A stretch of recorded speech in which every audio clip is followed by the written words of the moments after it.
নমস্কার বন্ধুরা, জয়ার পাকশালাতে সবাইকে স্বাগত।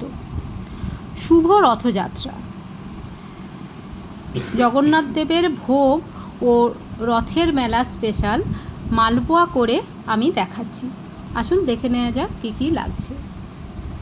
একটা বোল নিয়ে নিয়েছি, তার মধ্যে 1 কাপ ময়দা নিয়েছি, হাফ কাপ সুজি নিয়েছি, ওই কাপেরই হাফ কাপ নারকেল কোড়া নিয়েছি, আর হাফ কাপ চিনি নিয়েছি। আপনারা এটা যদি রসে না ডোবান তাহলে চিনিটা কিন্তু বেশি করে তখন দিতে হবে, তখন 1 কাপ দিতে হবে। আমি যেহেতু রস করে তার উপরে দেবো, ওই জন্য অল্প করেই দিলাম। এর মধ্যে প্রথমে আমি 1 কাপ দুধ দিয়ে দিলাম, আর অল্প একটু নুন দিয়ে দিয়েছিলাম। ভালো করে এটা গুলে নিচ্ছি।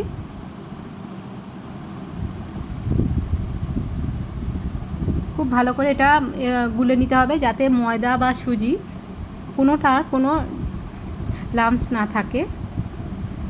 আরও কিছুটাও দুধ দিয়েছি, আমার এখানে মোট 2 কাপ দুধ লেগেছে। এটা দিয়ে এটা ঢাকা দিয়ে আমি আধ ঘন্টা রেস্টে রেখে দেব। একটা কড়াই বসিয়ে নিয়েছি, তার মধ্যে অল্প কিছুটা মৌরি দিয়েছি। মৌরিটা হালকা করে ড্রাই রোস্ট করে নেব।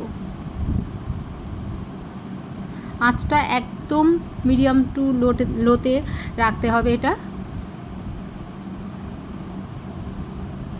জাস্ট 1 মিনিট এটা ড্রাই রোস্ট হয়ে গেছে। আমি একটা এরকম ছোট্ট একটা হামানদিস্তিতে এটা নিয়ে নিচ্ছি। এটা হাফ ক্রাশ করব, পুরোপুরি ক্রাশ করব না, একটু গোটা, বেশ একটু গোটা গোটা থাকবে। এটাও এক সাইডে রেখে দিলাম। এর মধ্যে এবারে যেটা আমি রেখেছিলাম আধ ঘন্টা রেস্টের জন্য, আধ ঘন্টা হয়ে গেছে, ওর মধ্যে ওটা দিয়ে নিয়েছি। একটা চিনির শিরা বানিয়ে নেব। এর মধ্যে আমি 1 কাপ চিনি দিয়েছি আর হাফ কাপ জল দিয়েছি। দিয়ে এটা খুব ভালো করে, চিনিটা একদম মেল্ট হয়ে যাবে। চিনিটা পুরো মেল্ট হয়ে এসছে, আর একটু বাকি।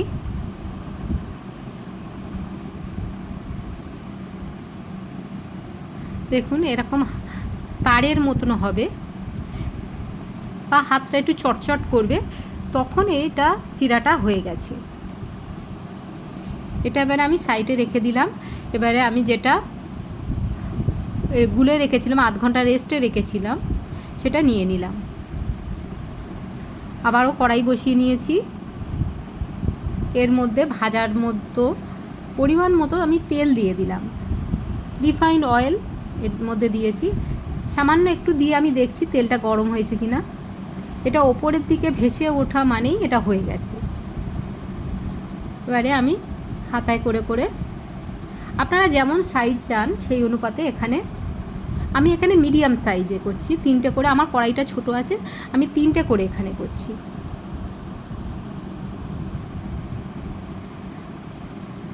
একদম মিডিয়াম আছে এটা রাখতে হবে।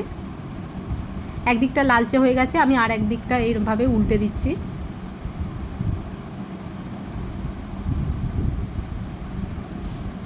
একটার উপরে আর একটা খুব চেপে বসেছে, এটা ভাজা হয়ে গেলে ঠিক হয়ে যাবে। আবারও আমি একটা ভেজে দেখাচ্ছি।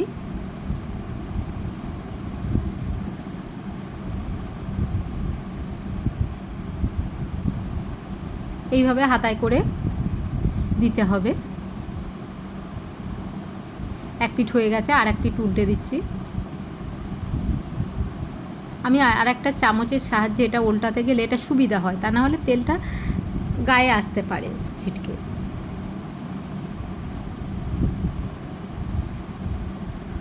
বেশ ভালো লালচে করে ভাজা হয়ে এসেছে, আর একটু সামান্য কিছুক্ষণ এটা ভেজে নেব।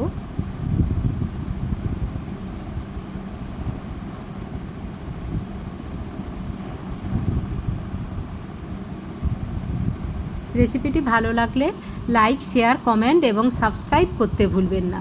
পাশে থাকা বেল আইকনটি প্রেস করে দেবেন। আমার নেক্সট ভিডিওর নোটিফিকেশান সবার আগে আপনার কাছে পৌঁছে যাবে। আমি এটা তুলে নিয়েছি, ভাজা হয়ে গেছে। এবার চিনির শিরার মধ্যে এটা দিয়ে দিচ্ছি। দিয়ে যতক্ষণ আর একটা ব্যাচ ভাজতে ভাজতে ততক্ষণ এটা হয়ে যাবে। আর এক পিঠ আমি উল্টে দেব। আবারও আমি এইভাবে দিয়ে দিলাম।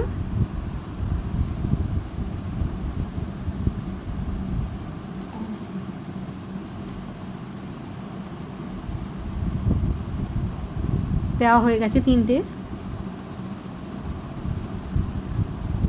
মেলাতে যে আমরা যেগুলো ভেজে খাই তার থেকেও এগুলোর অনেক টেস্ট বেটার হয়।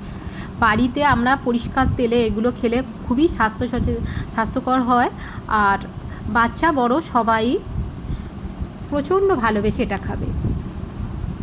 আর বাড়িতে এইভাবে বানিয়ে দিলে নিজেরও খুবই ভালো লাগে এইভাবে দিয়ে খাওয়ালে। একদিকটা লালচে হয়ে গেছে, আর একদিকটাও এইভাবে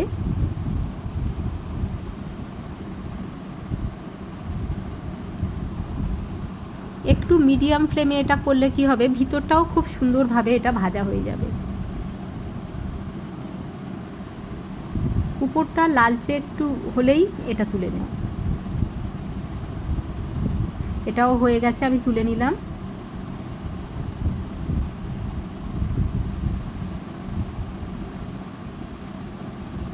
এবারে চিনির শিরার মধ্যে এটা দিয়ে দিচ্ছি, দিয়ে একটু উল্টে পাল্টে নিয়ে এটা তারপরেই তুলে নেব।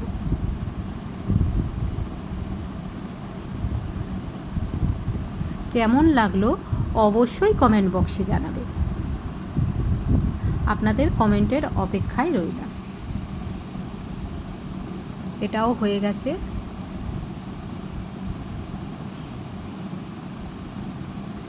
আমি একটা প্লেটের মধ্যে এগুলো সব নিয়ে নিলাম।